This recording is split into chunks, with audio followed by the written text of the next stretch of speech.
وَلَقَدْ يَسَّرْنَا الْقُرْآنَ لِلذِّكْرِ فَهَلْ مِن مُّدَّكِرٍ۔ اور ہم نے قرآن کو سمجھنے کے لیے آسان کر دیا ہے، تو کوئی ہے کہ سوچے سمجھے؟ السلام علیکم ورحمۃ اللہ وبرکاتہ۔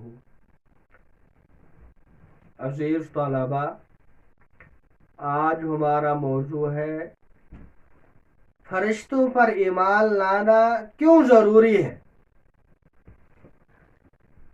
ہمارا ایمان تبھی مکمل ہوگا جب ہم فرشتوں پر بھی ایمان لائیں گے۔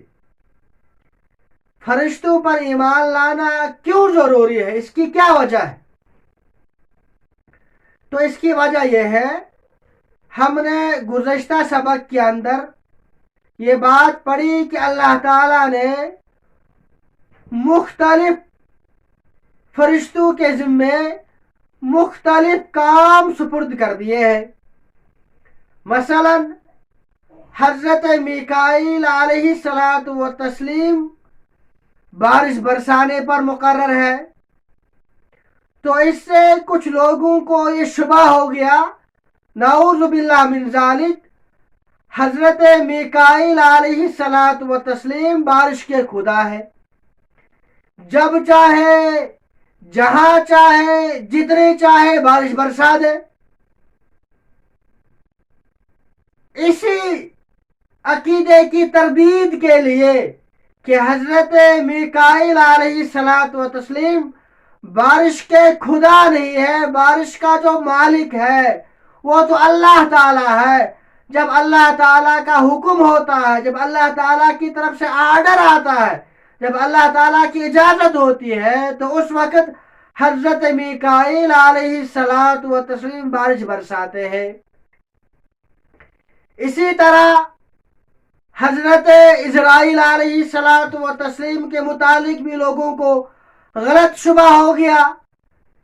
کچھ لوگوں نے ان کو موت اور حیات کا خدا سمجھ لیا کہ حضرت اسرائیل علیہ الصلاۃ والتسلیم جسے چاہے مار دے، جسے چاہے روح قبض کر لے اور جسے چاہے تو چھوڑ دے۔ نہیں، یہ غلط عقیدہ ہے۔ اصل موت اور حیات کا مالک تو اللہ تعالیٰ ہے۔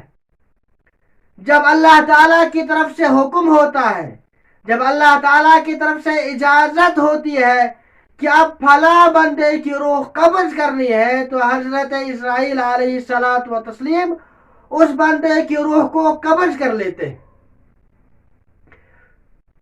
یعنی ہمیں یہ سمجھنا ہے کہ فرشتے خدا نہیں ہے بلکہ اللہ تعالیٰ کی مخلوق ہے۔ جو یہ کام انجام دیتے ہیں یہ اپنے اختیار سے نہیں بلکہ اللہ تعالیٰ کے حکم سے، جو اللہ تعالیٰ کا حکم ہوتا ہے اسی کو انجام دیتے ہیں۔ حضرت اسرائیل علیہ الصلاۃ والتسلیم موت اور حیات کے مالک نہیں ہے۔ اسی طرح حضرت جبرائیل علیہ الصلاۃ والتسلیم وحی کے مالک نہیں ہے۔ اسی طرح حضرت میکائیل علیہ الصلاۃ والتسلیم بارش کے مالک نہیں ہے، بارش کا مالک تو اللہ تعالی ہے۔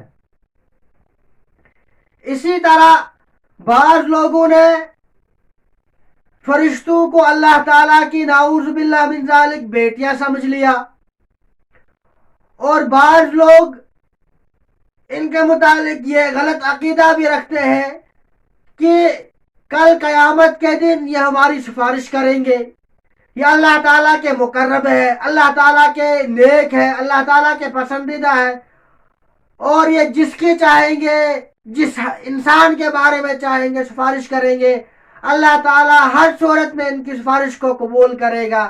ایسا نہیں ہے، بلکہ یہ بھی ایک اللہ تعالیٰ کی مخلوق ہے، یہ اللہ تعالیٰ کی نافرمانی نہیں کرتے، یہ اللہ تعالیٰ کی ایک نورانی مخلوق ہے، یہ خدا نہیں ہے۔